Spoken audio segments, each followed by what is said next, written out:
Capítulo 4 Renovação. Evelina somente voltou a pensar na presença confortadora de Ernesto, o amigo desconhecido, quando o Dr. Caio Serpa, o esposo, a deixou naquele espaçoso apartamento de hospital na véspera da cirurgia, no qual se via agora ruminando estranhas reflexões. Era por demais jovem e estava quase que absolutamente convencida quanto à própria recuperação, para demorar-se em quaisquer vaticínios menos felizes. Entretanto, ali, a sós, aguardando a enfermeira, as alegações de Fantine lhe perspassavam o cérebro, escaldando-lhe a imaginação. Sim, meditava torturada. Arrostaria grande risco. Talvez não regressasse à convivência dos seus. Se morresse, para onde iria? Quando menina, acreditava de boa fé na existência dos lugares pré-determinados de felicidade ou sofrimento, sobre os quais a antiga teologia católica regulava a posição dos homens para lá da morte. Agora, porém, com a ciência explorando as vastidões cósmicas, era bastante inteligente para perceber o tato com que o amadurecido confessor lhe falava das indispensáveis renovações que se impunham à esfera religiosa. Aprendera com ele, generoso e culto amigo, a conservar inalterável a confiança em Deus, no divino apostolado de Jesus Cristo e no ministério inefável dos santos. Contudo, decidira colocar à parte, no rumo da necessária revisão, todas as afirmativas da autoridade humana sobre as coisas e causas da providência divina. A ideia da morte assomou-lhe a cabeça com mais força, mas repeliu-a. Queria a saúde, a euforia orgânica. Ansiava restaurar-se, viver. Deteve-se de súbito a esquadrinhar os problemas domésticos.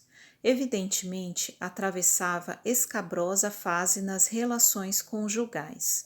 No entanto, tinha motivos para contar com feliz reajuste.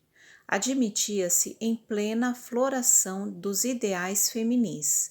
Carecia tão só do reequilíbrio físico. Recuperando-se, diligenciaria remover a outra. Transfiguraria a área afetiva e de tal modo se propunha amorfoseá-la que o esposo decerto lhe tornaria ao carinho, sem que fosse constrangida a usar azedume ou discussão. Além disso, reconhecia-se útil. Devia querer a vida, disputá-la a todo preço, sentir-se prestante, não apenas para os familiares, mas também para as criaturas menos felizes. Poderia, sem dúvida, diminuir a penúria onde a penúria existisse. A lembrança com respeito aos necessitados sensibilizou-a. Quantos respirariam ali mesmo, perto dela, isolados uns dos outros pelas fronteiras de alvenaria? Como não pensara nisso antes? Gastara a existência na condição de satélite de 3 pessoas, o marido, a genitora, o padrasto. Por que não reaver as próprias forças, renovar-se, viver? Sim, recusaria todo pensamento acerca dos fenômenos da morte e concentrar-se-ia com todo o vigor de que se sentia capaz no propósito de retomar-se organicamente. Lera muitos psicólogos e conhecera com eles a importância dos impulsos mentais. Aspirava a sarar. Repetiria isso tantas vezes quantas fosse possível, com todos os seus potenciais de força emotiva, escolhendo as palavras carregadas de energia que lhe pudessem definir com mais segurança os estados de alma. Ah, disse pensando de si para si, nesse sentido oraria também. Formulada essa ideia, esbarrou de chofre com a imagem de Jesus crucificado, a pender de parede próxima e arrancou-se para ela. Contemplou o rosto sublime que o artista modelara com sentimento profundo e, cruzando as mãos sobre o peito, falou mais com a voz do coração do que com os lábios. Senhor, compadece-te de mim. Nisso, porém, ao fitar aquela cabeça coroada de espinhos e aqueles braços pregados ao lenho do sacrifício, pareceu-lhe que o Cristo estimava surgir na memória das criaturas, naquela figura de dor, para lembrar-lhes a fatalidade da morte. Fundo abalo moral convulsionou-lhe os nervos. Não mais sabia se lhe era lícito optar entre viver ou morrer, e escondendo o rosto entre as mãos, ajoelhou-se, humilde, à frente da escultura delicada, junto da qual pranteou copiosamente. Alguém despertou-a de manso. Chorando por quê, senhora? Diligente enfermeira vinha requisitá-la ao serviço pré-operatório. Evelina ergueu-se, enxugou as lágrimas, sorriu. Desculpe-me. Sou eu que a incomodo, senhora Serpa, rogou a jovem. Perdoe-me se lhe perturbo as orações. No entanto, urge a prestar-se. Além disso, o esposo aguarda ocasião para entrar. A doente obedeceu, ausentando-se do quarto por algum tempo e retornando logo após. O marido esperava, folheando os jornais do dia. Então, bisbilhotou ele, fingindo-se bem-humorado. Agora o salão de beleza, amanhã o retorno à saúde. A voz do Dr. Serpa evidenciava energia e brandura simultâneas. Advogado jovem, mas experimentado em relações públicas, exibia maneiras estudadas conquanto simpáticas. Autêntico representante do top social, não se lhe notava o menor desalinho. Justo, porém, dizer que o moço causídico se trancava no imo do ser, esforçando-se por manter oculta a feição enigmática da própria alma. Não estava ali, na estampa física, tal qual se mostrava por dentro. Não era tão somente um homem natural, em cujo caráter o verniz acadêmico não conseguia extinguir de todo os resíduos da animalidade, compreensíveis em todas as criaturas da terra, ainda puramente naturais e humanas. Além disso, aos nossos olhos espirituais patenteava sombrias inquietações. Depois das primeiras palavras quentes de ternura, abeirou-se da esposa e osculou-lhe os cabelos. Ela não dissimulou a própria alegria e conversaram em suave transbordamento afetivo. Evelina reafirmou com os lábios a certeza da recuperação próxima, enquanto ele dava notícias. Os sogros, em seu sítio no sul, esperavam boas novas da operação e lhes viriam ao encontro oportunamente. Com certeza não chegariam de imediato, evitando alarme. Queriam dar à filha querida a convicção de que se achavam tranquilos quanto ao tratamento em curso. E Caio desdobrava outros informes. Ouvira amigos médicos. Realizara interessantes estudos em torno da intervenção na suprarrenal. Quanto ao caso dela, Evelina, o cirurgião estava otimista. Que lhes faltava agora, senão o êxito, com a bênção de Deus? Regozijou-se a enferma ao registrar-lhe a expressão bênção de Deus. Algo de novo estaria surgindo naquele estimado ateu de 30 anos? Monologava no íntimo. Caio se lhe afigurava ali mais atencioso, diferente. Simples de coração, não percebia que ele disfarçava. Serpa emitia comunicações imaginárias. O médico da família, tanto quanto o cirurgião, nada garantiam além de uma operação exploratória com reduzidas esperanças de êxito. O próprio cardiologista, devidamente consultado, quase que desaconselhava o tentame, e só não o fazia porque a moça avançava a passos largos para a morte. De que valeria obstar uma providência que talvez a salvasse? O marido conhecia as preocupações em pauta, contudo, fantasiava argumentos confortativos, mentia piedosamente, comentando os exames, complementados de avisos francos sobre a gravidade da situação. O advogado pernoitou no próprio hospital, na condição de acompanhante da enferma. Auxiliou a serviçal da noite na administração de tranquilizantes precursores da anestesia. Dispensou à doente carinhos e cuidados, qual se ela fosse uma criança, e ele o pai zeloso. No dia imediato, porém, fim da cirurgia, foi convidado a entendimento com o médico operador e, pálido, colheu a sentença. Evelina, segundo os recursos da ciência humana, dispunha tão somente de alguns dias mais. Que ele, o marido, tomasse as medidas que julgasse convenientes, a fim de que não lhe faltasse o conforto possível. O médico resumiu todas as suas impressões numa só frase.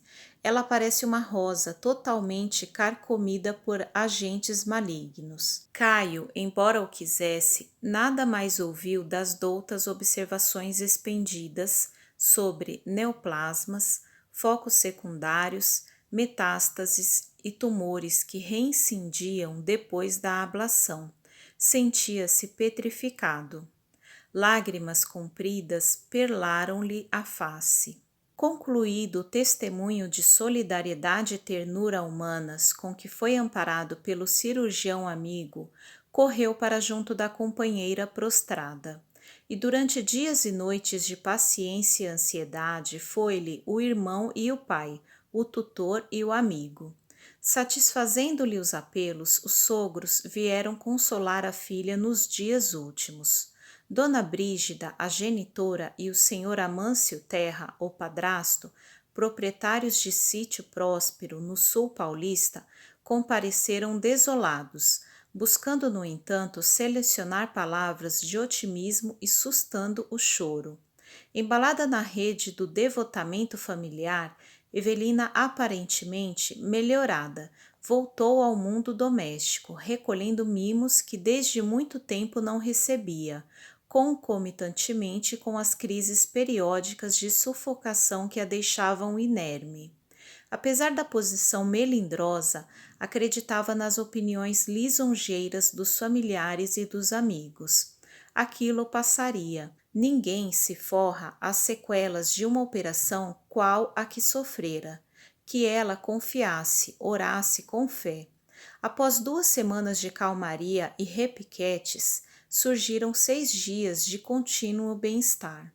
Não obstante extremamente magra e abatida, transferiu-se do leito para a espreguiçadeira, alimentava-se quase que normalmente, conversava tranquila, obtinha o conforto da religião através da cortesia de um sacerdote abnegado, e à noite pedia ao padrasto alguns minutos de leitura alegre e amena. Ao entardecer do 5º dia de esperança, formulou uma solicitação inesperada. Não poderia Serpa levá-la ao passeio predileto dos tempos de noivado? Morumbi à noite? Indagou a mãezinha, intrigada. Evelina justificou-se. Queria ver a cidade faiscante de luzes ao longe. Os olhos tinham saudade do céu estrelado. Caio telefonou ao médico e o médico acedeu. Mais algum tempo aflito por satisfazê-la, o marido arrancou o carro à garagem para logo depois tomá-la de encontro ao peito, qual se carregasse leve menina. Acomodou-a ao lado dele, prescindiu da companhia dos sogros e partiram. A enferma seguia encantada. Reviu as ruas repletas e depois a paisagem do Morumbi e arredores, no que ela possuía de mais natureza. Ao vê-la falar entusiasmada, o esposo enterneceu-se. Como que a reencontrava na moldura de noiva querida, da noiva a quem amara desvairadamente anos antes. Experimentou remorsos, recordando a infidelidade conjugal em que se mantinha. Quis suplicar-lhe perdão, confessar-se, mas reconheceu que aquele não era o momento adequado. Freou o carro, contemplou-a. Evelina parecia sutilizar-se. Os olhos brilhavam aos toques do luar. Movia-se a cabeça como que nimbada de luz. Caio tomou-a nos braços robustos, com a ansiedade de quem se propunha apoderar-se de um tesouro e defendê-lo. Num transporte irresistível de carinho, beijou-a, até que lhe sentiu o rosto frio, molhado de lágrimas ardentes. Evelina chorava de ventura. Ao sentir-se liberta daqueles braços que adorava, deitou a cabeça ligeiramente para fora e deteve-se na visão do firmamento, que se lhe figurava agora um campo gigantesco, ostentando flores de fogo e prata. Buscou a destra do companheiro, apertou-a demoradamente e indagou: Caio, você acredita que nos encontraremos depois da morte? Ele desconversou, ligou o motor, exortou-a a trocar de assunto, proibiu-a em tom afetuoso de reportar-se ao que nomeou como sendo coisas tristes e regressaram. Caminho afora, a enferma lembrou-se do entendimento fácil com Ernesto Fantini, o improvisado amigo do balneário. Inexplicavelmente para ela mesma, tinha saudades daquela presença que lhe fora suave e grata. Sentia sede de permuta espiritual. Aspirava a falar nos segredos da vida eterna e ouvir alguém no mesmo tema e no mesmo diapasão. Naquele instante, porém, o esposo se lhe destacava na imaginação por estranho violino que não se lhe adaptava agora às fibras do arco. As emoções sublimes lhe esmoreciam no peito, a míngua de crescimento e repercussão. Preferiu desse modo escutar o marido, abençoá-lo, aprová-lo. Mais um dia sereno e em seguida Evelina amanheceu em crise. De angústia em angústia, com anestésicos de permeio, a jovem senhora Serpa atingiu a derradeira noite no mundo. Ante a mágoa profunda do esposo e dos pais, que tudo fizeram para retê-la, Evelina, fatigada, cerrou os olhos do corpo físico na suprema libertação, justamente quando as estrelas desmaiavam na antemanhã, sobrerrondando a alvorada nova.